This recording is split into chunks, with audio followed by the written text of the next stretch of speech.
भारत में कोई भी जहाज आती है ना तो उसको मना करता है कि इस एरिया से मत आना। बहुत बड़ा पहाड़ है लेकिन दिखता ही नहीं है। देखो सऊदी अरब का जहाज था, उसका पेंदिए रगड़ा गया। पानी धीरे धीरे भरता है, मान के इसके कारण एक बहुत बड़ा पहाड़ का निर्माण हो गया है।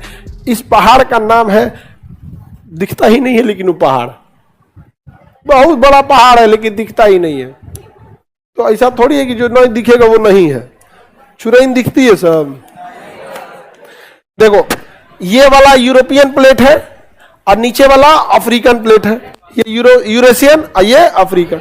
ये वाला उत्तरी अमेरिका वाला प्लेट और दक्षिणी अमेरिका। ये इधर घसक गया, ये इधर घसक गया, दोनों घसक गए सब अलग अलग।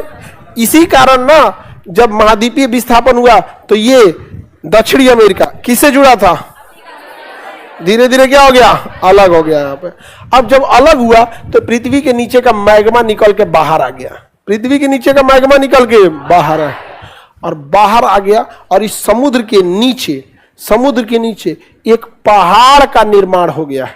और वो पहाड़ की लंबाई तनी मनी नहीं है कि यहां से शुरू होकर वहां खत्म हो जाएगा।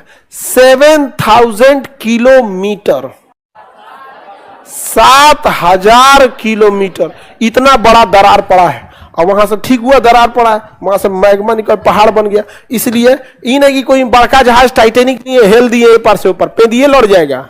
ये नहीं कि जहाज लेके चल दिए, चलो रगड़ा जाएगा नीचे पेंदिए चल जाएंगे काम से।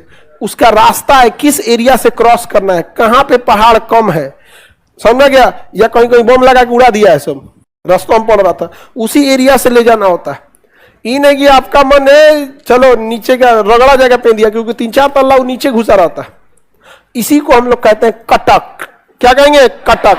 समुद्र के अंदर जलमग्न पहाड़ियों को अंग्रेजी में रिज, हिंदी में कटक। अंग्रेजी में रिज, हिंदी में कटक। ऐसे बहुत सारे कटक हर समुद्र में कुछ न कुछ पाए जाते हैं। एक अरब सागर में भी यहाँ कटक है, भारत के पास ही कटक है।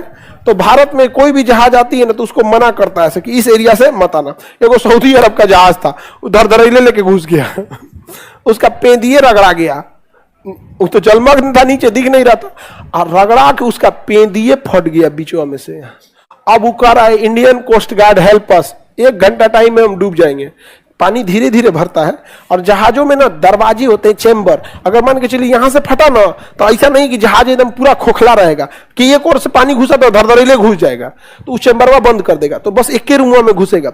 और फिर धीरे धीरे तोड़ फोड़ मचाएगा, उसको दूसरे में जाएगा, तीसरे में जाएगा। तो कई चेंबर होते हैं यहाँ पे, इसलिए एक में भर गया तो दूसरे में, अब इसमें पानी भरेगा तो कोई चेंबर नहीं है इसमें। तो कटक समझ में आ गया।